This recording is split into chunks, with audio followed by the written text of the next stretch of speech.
Shalom, salam sejahtera untuk kita semua.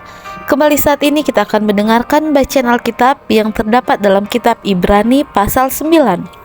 Mari kita berdoa. Bapa yang penuh kasih, betapa hati kami berterima kasih untuk nafas kehidupan, untuk berkat yang kami rasakan. Kiranya kuasa Roh Kudus-Mu menuntun kami sehingga apa yang kami dengar dapat kami lakukan dalam kehidupan kami. Terpujilah nama-Mu, dalam nama Yesus kami berdoa. Amin. Ibrani pasal 9, tempat kudus di bumi dan di surga. Memang perjanjian yang pertama juga mempunyai peraturan-peraturan untuk ibadah dan untuk tempat kudus buatan tangan manusia. Sebab ada dipersiapkan suatu kemah, yaitu bagian yang paling depan, dan di situ terdapat kaki dian dan meja dengan roti sajian. Bagian ini disebut tempat yang kudus. Di belakang tirai yang kedua terdapat suatu kemah lagi yang disebut tempat yang maha kudus. Di situ terdapat mezbah pembakaran ukupan dari emas dan tabut perjanjian yang seluruhnya disalut dengan emas.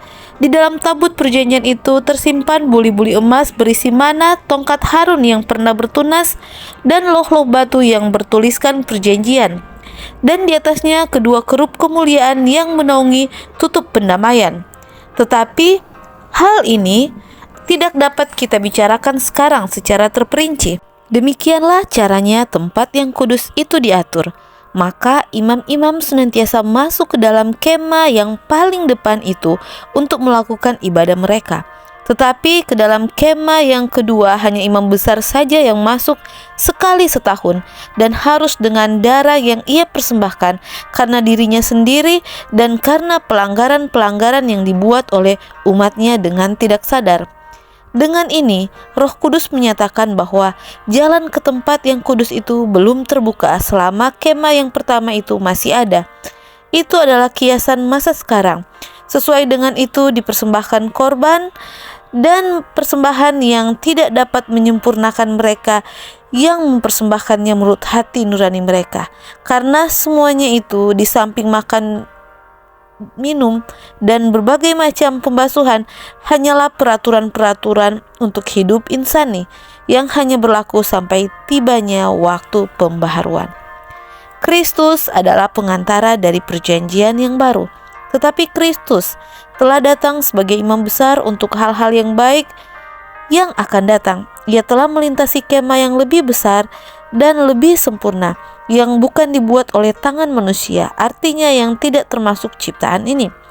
Dan ia telah masuk satu kali untuk selama-lamanya ke dalam tempat yang kudus, bukan dengan membawa darah domba jantan dan darah anak lembu, tetapi dengan membawa darahnya sendiri. Dan dengan itu ia telah mendapat kelepasan yang kekal. Sebab jika darah domba jantan dan darah lembu jantan dan percikan abu lembu muda menguduskan mereka yang najis sehingga mereka disucikan secara lahiriah, betapa lebihnya darah Kristus yang oleh Roh yang kekal telah mempersembahkan dirinya sendiri kepada Allah sebagai persembahan yang tak bercacat, untuk menyucikan hati nurani kita dari perbuatan-perbuatan yang sia-sia, supaya kita dapat beribadah kepada Allah yang hidup.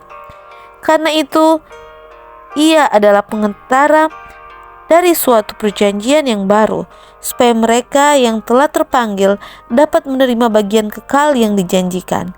Sebab ia telah mati untuk menebus pelanggaran-pelanggaran yang telah dilakukan selama perjanjian yang pertama.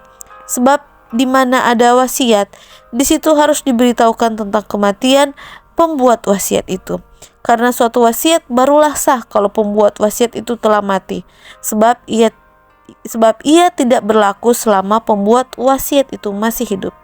Itulah sebabnya maka perjanjian yang pertama tidak disahkan tanpa darah.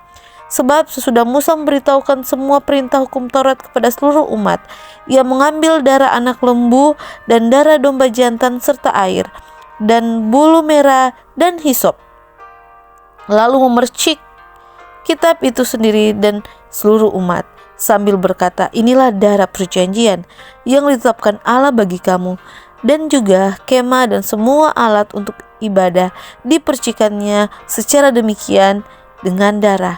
Dan hampir segala sesuatu disucikan menurut hukum Taurat dengan darah, dan tanpa penumpahan darah tidak ada pengampunan. Jadi segala sesuatu yang melambangkan apa yang ada di surga haruslah ditahirkan secara demikian. Tetapi benda-benda surgawi sendiri oleh persembahan-persembahan yang lebih baik daripada itu.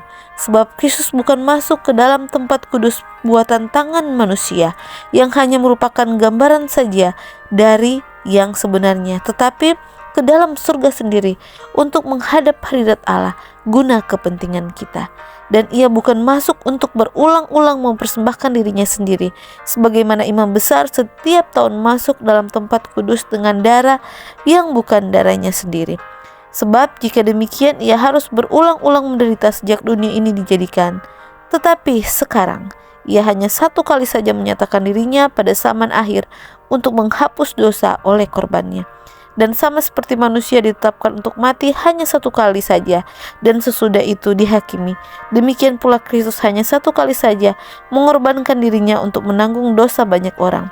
Sesudah itu ia akan menyatakan dirinya sekali lagi tanpa menanggung dosa untuk menganugerahkan keselamatan kepada mereka yang menantikan dia. Demikianlah bacaan Alkitab kita pada hari ini, di mana begitu besar pengorbanan Yesus untuk kita semua. Kiranya kita senantiasa menghidupkan kasih yang Yesus sudah berikan bagi kita. Tuhan Yesus memberkati.